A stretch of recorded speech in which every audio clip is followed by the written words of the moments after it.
बिस्मिल्लाहिर्रहमानिर्रहीम। अस्सलाम वालेकुम। Welcome to my YouTube channel. Thank you for joining me. आज मैं आपसे जो टॉपिक डिस्कस करने आई हूँ वो ये है कि वो फ़ैट के बारे में, कि फ़ैट हमारी बॉडी में कैसे स्टोर होता है और उसको हमने किस तरीके से बर्न करना है।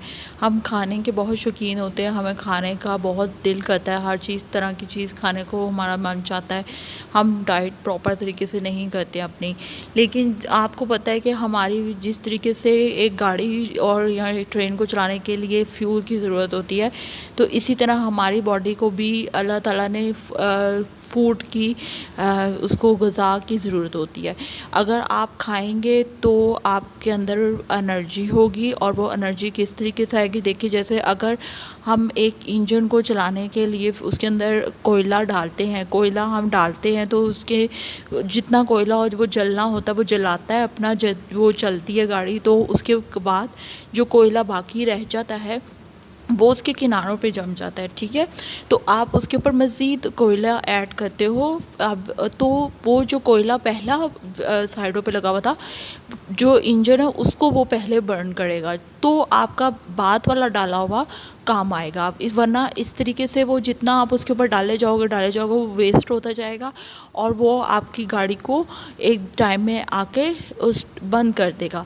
और इसी तरह हमारी बॉडी का फ़ैट भी होता है कि आप अगर खुराक खाते हैं, अच्छी वाले खाएं या बुरी वाले खाएं, वो एक हमारे सिस्टम के अंदर जब जाता है तो वो कुछ कैलोरीज जो होती हैं, वो जो कुछ खाना होता है वो हम बर्न कर लेते हैं, लेकिन उसके बाद वाला जो खाना हम उसके अंदर ऐड करते हैं, जो पहले वाला खाना होगा वो उसको बर्न करने के लिए एक्स्ट्रा एनर्जी उसने दी होगी, तो आपका बाद वाला खाना जब उसके अंदर आप ऐड करोगे तो वो उसको बर्न करने में हेल्प करेगा।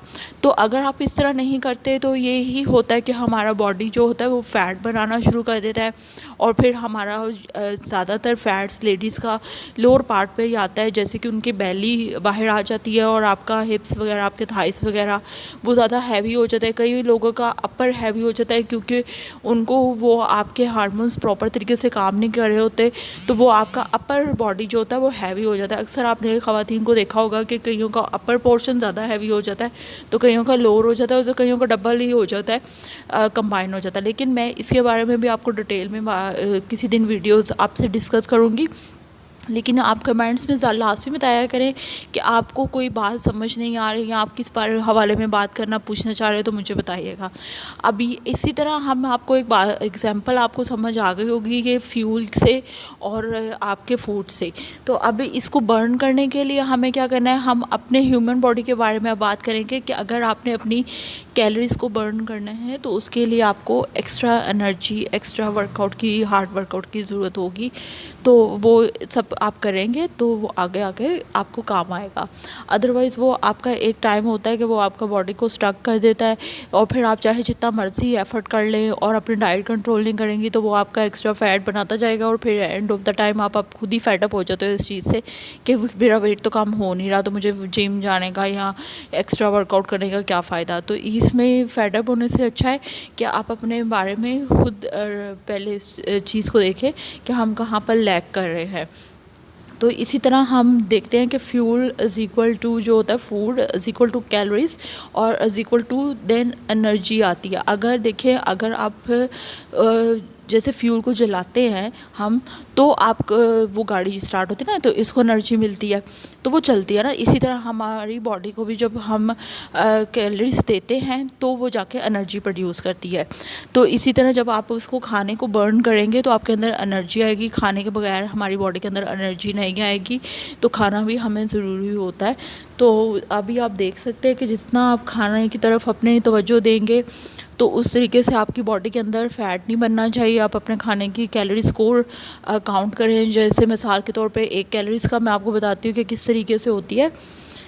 एक कैलोरीज़ इस तरीके से होती है कि अगर आप 1 केजी पानी ले लें, ठीक है, तो आप उसको 1 सीसी पे जितना तेज़ी से जलाएंगे तो वो 1 कैलोरी कंसीडर करती है। हर खाने में, मैं आपको बताती हूँ कि हर खाने में कैलोरीज़ होती हैं, तो कैलोरीज़ को काउंट करके खाना चाहिए। कभी भी इस तरह से नहीं करना चाहिए कि हम अपने जितना भी खाना खाते हैं, अक्सर औकात यही करती हैं लेडीज़ के कैलोरीज़ को देखती नहीं है, काउंट नहीं करती हैं और खाई जाती हैं। अगर आप देखें कि एक अंडे में तकरीबन 75 से तकरीबन 80 कैलोरीज होती हैं पूरा होल एग में, और एक पिज़्ज़ा स्लाइस में तकरीबन 272 एंड समथिंग 300 कैलोरीज टोटल उसके अंदर एवरेज होती है एक स्लाइस पिज़्ज़ा में। ठीक है, तो जो हम बड़े मज़े से 2 खा रहे होते हैं, 3 खा रहे होते हैं, तो ये गलत है। हेल्दी फूड लिया करें और हेल्दी खाना खाया करें। जितना आप हेल्दी फूड लेंगे प्रॉपर तरीके से, उतना आपका वेट मेंटेन रहेगा, उतनी कैलोरीज आपको एनर्जी देने में आसान लेंगी, और आप अपनी बॉडी को भी अच्छे तरीके से प्रॉपर तरीके से शेप में लेके आ सकते हैं। अदरवाइज़ जिस तरीके से आप करना चाह रहे हैं उस तरीके से नहीं होता है। और इसी तरह आप देखें कि अगर आप एक सेब ले खाते हैं तो सेब में तकरीबन 52 राउंड अबाउट इसी तरह कैलोरीज़ होती हैं। हर फूड में कैलोरीज़ होती हैं, तो इसलिए उसको काउंट किया करें, और खाने से पहले हमेशा एहतियात किया करें कि ब्रेक दिया करें एक टाइम में, कि हमने कितनी देर पहले खाया है, कब नहीं खाया है, कब खाना है। इन चीज़ों का ध्यान रखा करें, और वर्कआउट के वक्त भी ध्यान रखा करें, वर्कआउट से पहले भी और वर्कआउट के बाद भी इन चीज़ों का लाजमी ध्यान रखा।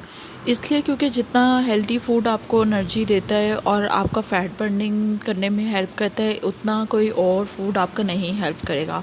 तो आपके मेटाबॉलिज्म को फास्ट करने के लिए भी मैं नेक्स्ट वीडियो में आपको बताऊंगी, और हमें अपनी कैलोरीज को किस तरीके से ज़्यादा बर्न करने में हेल्प मिलती है वो भी बताऊंगी। So stay tuned with me. Thank you so much. अपना ख्याल रखिएगा। अल्लाह।